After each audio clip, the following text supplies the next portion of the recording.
Part 1। यह कहानी सच्ची घटना पर आधारित है। कहानी का नाम है नाले व कल आना। चुड़ैल चुड़ैल क्या होती है?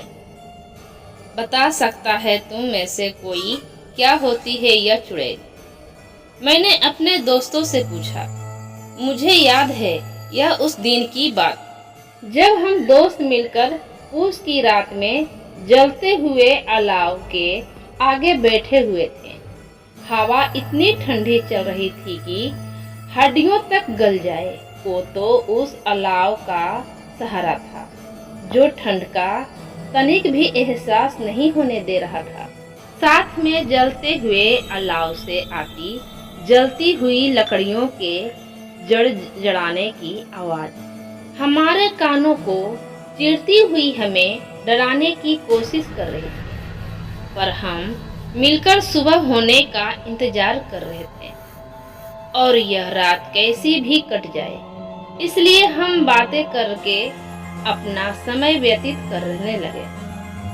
हम रात में इतनी ठंड में वहाँ क्यों थे? हम कौन थे? जिस जगह पर हम थे वो जगह बेंगलोर मैसूर हाईवे पर थी। बिल्कुल सुनसान, अनजानी सी हवाएं के साथ मुख्य सड़क से बिल्कुल सटी, लेकिन सड़क पर वाहनों की आवाजाही शुरू थी। फिर हम यहाँ पहुँचे कैसे? हुआ यूं कि मैं और मेरे दो दोस्त हरीश और गुलमोहन को हम प्यार से गुल्लू कहते हैं, बेंगलोर में एक शादी से अपने घर मैसूर आवास लौट रहे थे। अभी बेंगलोर शहर छोड़कर हाईवे पर लगभग 20-30 किलोमीटर ही चले होंगे कि गाड़ी झटके मारते हुए रुक गई। गाड़ी रुकते ही मैंने कहा, अरे यार गुल्लू, कैसे गाड़ी चला रहा है? आराम से चला ना, सारी नींद खराब कर दी। गुल्लू बोला, ले तू चला ले, आ चला। अब फिर मैंने कहा, अब नाराज क्यों होता है? चल उतर कर देखते हैं क्या हुआ। पता नहीं यार, ऐसा लग रहा कि कोई हवा का झोंका गाड़ी से आके टकराया हो, इसलिए हड़बड़ी में गाड़ी रोक दी। गुल्लू ने कहा। फिर हम तीनों गाड़ी से उतरे, देखा इंजन गर्म हो चुका है, बोनट से धुआं बाहर आ रहा है। हरीश ने कहा, रुको मैं अभी आया 5 मिनट में। मैं और गुल्लू बोनट खोलकर गाड़ी देख रहे थे।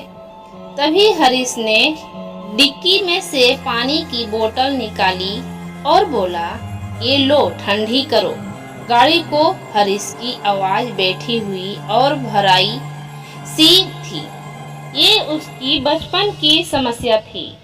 उसी ने बताया था कि बचपन में होली वाले दिन किसी ने मजाक में मिठाई में गुलाल मिलाकर खिलाया था। तब से उसकी आवाज बैठी हुई भराई सी हो गई थी। कोई पहली बार सुने तो डर जाए। खैर हमें तो आदत थी उसकी आवाज सुनने की। फिर भी उस दिन उसकी आवाज सुनकर गुल्लू कुछ कांप सा गया। हमने इंजन ठंडा किया और गाड़ी में बैठ गए। गुल्लू ने चाबी मुझे पकड़ा दी, ये बोलकर कि अब खुद चला इसको, वो भी पूरे आराम से। मैंने गाड़ी स्टार्ट की और हम अपनी मंजिल की ओर चल दिए। तभी मेरी नज़र पेट्रोल के कांटे पर पड़ी। फिर मैं बोला, ओए गुल्लू, पेट्रोल खत्म होने वाला है। इतने से पेट्रोल से हम मैसूर कैसे पहुंचेंगे? उसने कहा, अरे पहुंच जाएंगे, रास्ते में भरवा लेंगे। सड़क पर बहुत अंधेरा था, गाड़ी चलाना मुश्किल हो रहा था। पूस की रात थी तो धुंध भी हो रही थी। आगे जाके हाईवे 2 हिस्सों में बट गया। मैंने पूछा, गुल्लू कौन सा रास्ता पकड़ना है? वो देख, उस पर लिखा है मैसूर बाईपास, उस पर ले ले, पेट्रोल भी कम है, जल्दी पहुंच जाएंगे। दूसरे रास्ते पर बहुत भीड़ है। सब दूसरे रास्ते से ही जा रहे हैं। हम शॉर्टकट चलते हैं। इसके अगले भाग जरूर देखें।